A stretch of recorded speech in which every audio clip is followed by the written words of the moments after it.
लोग अक्सर कहते हैं कर्म बंधन का कारण है, कर्म मोक्ष का द्वार है, आसक्ति बंधन का कारण। आसक्त कर्म महाबंधन है, निमित्त कर्म मोक्ष का द्वार है। जो चाहो सो ले लो, जी आपकी है।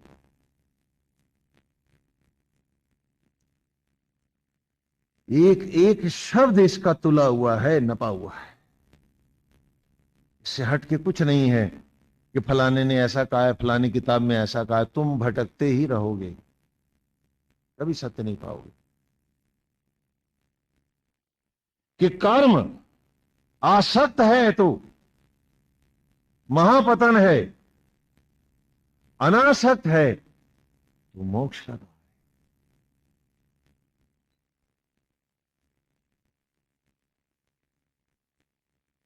इसलिए कर्म को धर्म पूर्वक धारण करो,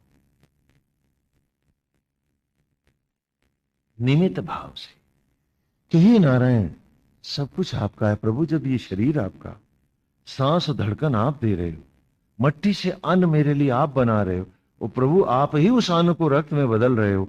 इस प्रक्रिया में मैं कतई अनभिज्ञ हूं, अबोध हूं, कई सच नहीं। तो नारायण जब इतना अबोध हूं, तो उसी अबोध भाव से प्रभु मैं, हे पालक, अब तुम्हारा हूं। मेरा घर मकान द्वार ये कुछ मेरा नहीं, नारायण सब आपका है। से मैं मेरा मेरा क्या कहूं कि जब ये तन ही मेरा नहीं, ये रूप ही जब मेरा नहीं, तो इस रूप से जुड़े संसार से कैसे कह दूं कि नारायण वो मेरे हैं, गोविंद ये सब आपके हैं। और क्योंकि आपके हैं इसलिए इन सब की सेवा करो। निमित्त भाव से जो मेरा सामाजिक दायित्व है, जो मेरे गृहस्थ दायित्व है, न प्रभु मैं आप ही का निमित्त बन के अनासक्त भाव से सबको अतिशय प्यार देता हुआ सबकी सेवा करूंगा। लेकिन अब आसक्त किसी में नहीं हूं, सिर्फ आपके श्री विग्रह में मेरी पूर्ण आसक्ति खड़ी हो गई। तो आपका रूप है, आपकी मनोहारी छवि है, आप ही का सब कुछ है। ये जब मनसा वाचा कर्मणा ये भाव तुम्हारा आएगा, कब आएगा कि जब स्वप्न में भी ये नहीं बदलेगा, तब जानना कि भाव आया है। जब लगे ठोकर और गिरो सड़क पर और तब भी ये भाव सीधा उभर के आए कि हे राम, तो समझना कि भाव आया है। अनायास अनजाने में भी मन निमित्त भाव में ही खड़ा रहे, विवेक भी विचलित ना हो कहीं, तो जानना कि श्री राम भाव आया है। और जिस दिन ये निमित्त भाव आया, जो जो तुम कर्म कर रहे हो वो मोक्ष के द्वार हैं, क्योंकि वे सारे कर्म तप है।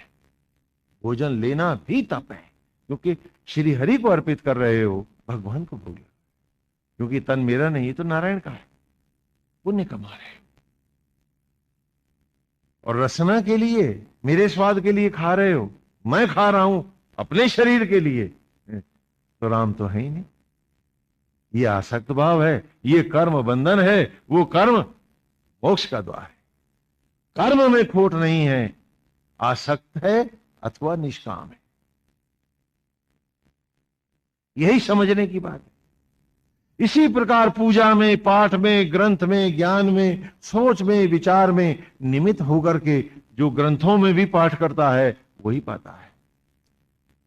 वरना जो पढ़ता है वो तो विद्वान हो जाता है, और विद्वान तो रावण का होता है। रावण क्या कम बड़ा विद्वान है? हाँ, समझो इस बात। नारायण गोविंद।